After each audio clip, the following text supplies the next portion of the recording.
నీ దగ్గరికి దొంగ దోచుకునేవాడు వచ్చినప్పుడు వాడు దొంగిలించేది ముందు నీ వస్త్రాలనే. ఆ వస్త్రము దేవుని యొక్క ఇచ్చినటువంటి ఉచితమైనటువంటి గిఫ్ట్స్ అవి, దేవుడిచ్చినటువంటి కృపది. ఎవరైతే యేసుక్రీస్తు ప్రభువారి యందు విశ్వాసం ఉంచి బాప్తిస్మం తీసుకుంటారో అప్పుడు వెంటనే క్రీస్తు అనే వస్త్రాన్ని మీరు ధరించుకుంటారు.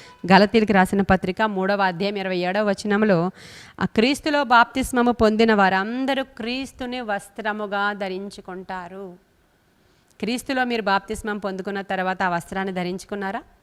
రక్షణ వస్త్రాన్ని ధరించుకున్నారా? ఉల్లాస వస్త్రం మీ మీద ఉందా? బలము అనే వస్త్రం మీ మీద ఉందా? ఒకానొక సందర్భంలో మీరు కూడా అలా వెళ్ళిపోతూ దొంగల పాలు అయ్యారా? దొంగ దోచుకునేవాడు నీ వస్త్రాన్ని అపహరించి పోయాడేమో ఎప్పుడైనా చెక్ చేసుకున్నావా? మునుపున్న భక్తి ఉందా లేదా? ఇప్పుడు కూడా మొదటి ప్రేమను నీవు కలిగి ఉన్నావా, లేకపోతే రొటీన్ అయిపోయిందా? నీకున్న సమస్యలను బట్టి, శోధనలను బట్టి, ఇరుకులను బట్టి, ప్రాబ్లమ్స్ని బట్టి మీరు నిస్సారం అయిపోవద్దు.